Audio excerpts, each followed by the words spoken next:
with one single bullet, fired on a quiet street corner. And by the time the smoke clears, 4 years later, 17 million people are dead. This is the story of World War I, but not the version with maps and dates and generals you can't remember. This is 5 true stories, 5 real people, some of them soldiers, some of them nurses, one of them just a teenager with a gun and a plan that changed the world forever. Let's start where it all began. Picture this, a warm summer morning, crowds lining the streets, flags waving, a parade going on. At the center of it all, a car. Inside that car, a man named Archduke Franz Ferdinand, heir to the throne of Austria-Hungary. Next to him, his wife, Sophie. They should never have been there. Hiding in that crowd is a 19-year-old boy. His name is Gavrilo Princip. Thin, sickly, a member of a secret group that wants freedom for his people. He's carrying a pistol in his pocket, and he's terrified. Earlier that morning, a bomb was thrown at the Archduke's car. It missed, bounced off, and exploded behind them. The plan had already failed once. Princip figures it's over. He walks into a small shop to buy a sandwich. And that is where fate does something strange. The Archduke's driver takes a wrong turn. He realizes his mistake. He stops the car right in front of that same shop, right in front of Gavrilo Princip. Princip looks up from his sandwich, and there, just a few feet away, sits the man he was sent to kill. He doesn't hesitate. He steps forward. He raises the pistol. 2 shots. One hits Sophie. One hits Franz Ferdinand. Within the hour, both are dead. Now, here's what most people don't realize. This wasn't just one assassination. It was a lit match dropped onto a room already filled with gasoline, alliances, old grudges, empires straining at the seams. Austria-Hungary blames Serbia. Russia backs Serbia. Germany backs Austria-Hungary. France backs Russia. Britain gets pulled in to protect Belgium. Within 5 weeks, every major power in Europe is at war. One teenager, one sandwich shop, one wrong turn, and the entire world changes. Gavrilo Princip is caught. He's too young for the death penalty, so instead, he's sentenced to 20 years in prison. He dies there 4 years later from tuberculosis, weighing barely 90 pounds. But this story isn't really about him. It's about what came next. Something that, for one single evening, makes the guns fall silent.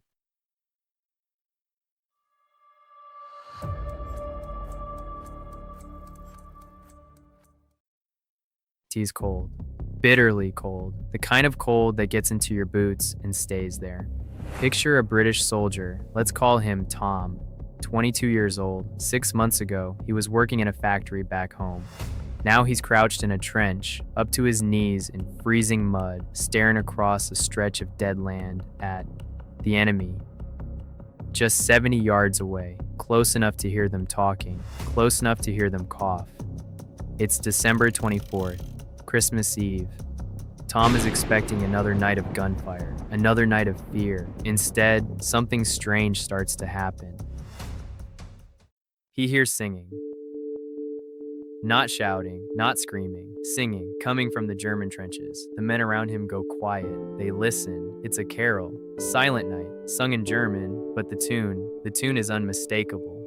One of Tom's friends starts singing back, in English, the same song. Then, something even stranger. Small lights start appearing along the German line. Tiny candles placed on little Christmas trees set up right there on the edge of the trench. Tom can't believe it. Neither can the man next to him. By morning, a voice calls out across the frozen ground. In broken English, "Merry Christmas. We not shoot, you not shoot." There's a long pause. Nobody moves. Then, slowly, a German soldier climbs out of his trench, unarmed, hands empty. He starts walking across no man's land, the most dangerous stretch of ground in the entire war. Tom's officer is screaming at everyone to stay down, but one by one, British soldiers start climbing out too, and there, in the middle of a field littered with barbed wire and shell craters, enemies shake hands.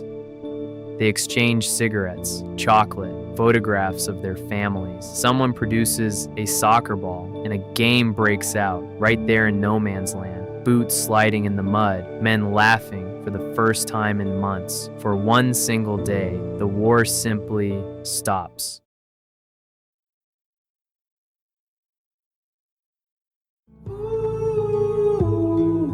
Frozen mud in Flanders field, the guns fell quiet, a silent shield. A German carol, faint and low, we answered back with silent night, a fragile glow. Through barbed wire frost, a shaky hand, a Christmas truce across the land. No man's land became our common ground, where enemies laid their rifles down. And we were men beneath that sky, and watched a temporary war pass by.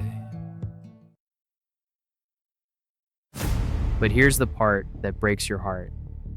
The generals, back in their warm headquarters, hear about this, and they are furious. Orders go out immediately.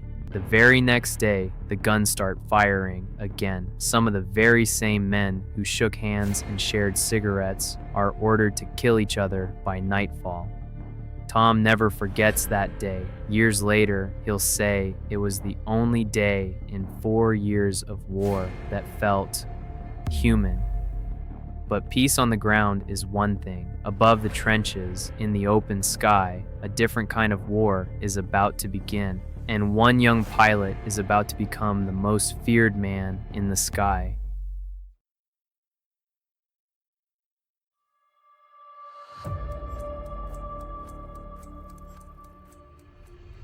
Imagine flying a wooden plane held together with wire and canvas 3,000 feet in the air with no parachute. This is the life of a German pilot named Manfred von Richthofen. He didn't start out wanting to fly. He was a cavalry officer trained to ride horses into battle. But when trench warfare made cavalry useless, he requested a transfer into the Air Force. His first flight nearly ends in disaster. He gets horribly airsick and can barely land the plane straight. His instructors think he's hopeless, but Manfred doesn't quit. He studies, he practices, and slowly he becomes something nobody expected. He develops a method, patient, calculated. He doesn't chase every enemy plane he sees. He watches, he waits, he picks his moment, and when he strikes, he almost never misses. Soon, he starts painting his plane a bright blood red. They start calling him the Red Baron. He forms a group of elite pilots, nicknamed the Flying Circus because of their brightly colored planes. Together, they dominate the skies. By 1918, Manfred has shot down over 70 enemy aircraft. He's the deadliest pilot in the entire war, a legend. But here's what most people don't know. Manfred keeps a strange trophy in his home. For every plane he shoots down, he orders a small silver cup engraved with the date and details of the kill. By the end, he has 60 of them lined up on his shelf. It's chilling. And then, April 21st, 1918. Manfred is chasing a young, inexperienced Canadian pilot low over the battlefield, too low. His fellow pilots try to warn him, but Manfred is locked onto his target, the way he always is. He doesn't notice the danger below. Ground troops, and possibly another pilot, open fire. A single bullet tears through his chest. Somehow, on instinct alone, Manfred manages to land the plane in a field before he dies. Allied soldiers reach the wreckage first, and what they do next surprises everyone. They don't celebrate, they don't cheer. They give him a full military funeral with honor guards, with a wreath that reads simply, "To our gallant and worthy foe." Even his enemies respected him. The most feared man in the sky is gone.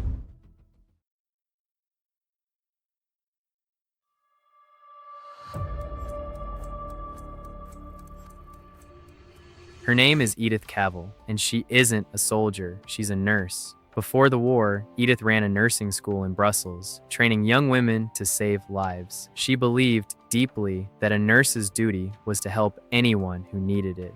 Then Germany invades Belgium, and everything changes. Edith's hospital suddenly finds itself treating wounded soldiers from both sides. German soldiers, and Allied soldiers too, some of whom are hiding, trapped behind enemy lines, desperate to get back home. Edith makes a choice, a dangerous one. She starts secretly helping Allied soldiers escape. She hides them in her hospital. She gets them false papers. She guides them quietly toward the border into neutral Holland, where they can find their way back to safety. Over several months, working with a small underground network, Edith helps smuggle out over 200 soldiers. But she knows the risk. If she's caught, the punishment under German military law is death. In August 1915, the German police close in. Someone talks. Edith is arrested. During her interrogation, she does something almost unbelievable. She tells the truth. She admits to helping the soldiers escape, fully aware of what that confession means. She's put on trial. It lasts only 2 days. She's sentenced to death. Word spreads quickly. Diplomats from neutral countries, including the United States, plead for mercy. Surely, they argue, you don't execute a woman for nursing wounded men. The German military governor refuses to back down. He wants to send a message. No one will be spared for helping the enemy, not even a nurse. The night before her execution, a chaplain is allowed to visit her cell. And what Edith says to him that night becomes one of the most quoted lines of the entire war. She tells him that patriotism is not enough. She says she must have no hatred, no bitterness toward anyone. At dawn, on October 12, 1915, Edith Cavell is executed by firing squad.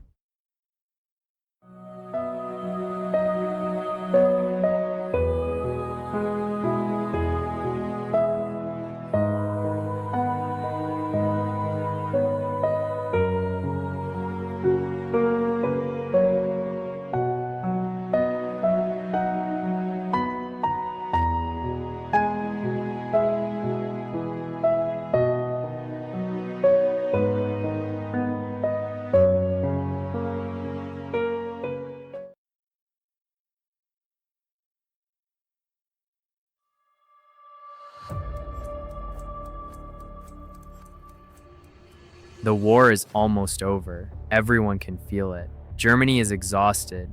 But in the Argonne forest in France, the fighting is as brutal as ever. An American soldier named Alvin York finds himself pinned down, along with a small group of men deep behind enemy lines. Machine guns are tearing through the trees around them. Soldiers are falling on every side. Here's what makes Alvin York different. Back home in Tennessee, he was a quiet farmer, deeply religious. In fact, when America entered the war, he almost refused to fight at all. He believed killing was wrong, plain and simple, according to everything he'd been raised to believe.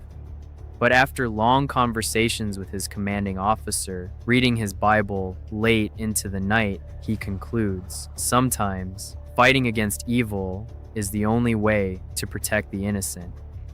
So he goes to war, reluctantly, but he goes. Now, on this particular morning in the Argonne forest, York's unit stumbles directly into a German machine gun position. Dozens of enemy soldiers dug in, guns aimed straight at them. Within seconds, half of York's small patrol is dead or wounded. York finds himself as the highest-ranking man left standing. Most people, in that moment, would retreat or surrender. York does neither. He is a phenomenal marksman, grew up hunting turkey in the mountains of Tennessee, where if you didn't hit your target clean, your family didn't eat that week. So he does something almost unthinkable. Alone, exposed, in the middle of a barrage of machine gun fire, he starts picking off German soldiers one by one. Calm, steady, methodical. When a group of German soldiers charges directly at him, bayonets ready, York doesn't run. He simply switches to his pistol and drops them one after another, working from back to front, so the ones in front never even realize what's happening behind them. When the smoke clears, Alvin York, one farmer from Tennessee, has killed roughly 25 enemy soldiers and captured 132 prisoners, along with dozens of machine guns, alone in one single morning. When he marches his prisoners back to American lines, his commanding officers can barely believe what they're looking at. One officer reportedly says, "York, I hear you have captured the whole German army." York, humble as ever, simply replies that he only did what he had to do. He becomes the most celebrated American hero of the entire war. He's given the Medal of Honor. When he returns home, crowds gather in the streets just to catch a glimpse of him. But York never lets it go to his head. He goes back to Tennessee, back to farming. He uses his fame quietly to build schools for children in his hometown who otherwise would never have the chance to learn to read. A reluctant soldier, a man who hated the idea of killing, becomes the single most effective fighter of the entire war and then spends the rest of his life trying to give something back. 5 stories, 5 lives, a frightened teenager who lit the match, a soldier who found humanity in the middle of hell, a pilot who became a legend in the sky, a nurse who chose kindness over fear even facing death, and a farmer who became a hero without ever wanting to be one. World War I killed 17 million people, but it's easy to lose sight of that number because a number that big doesn't really mean anything to us. A story does.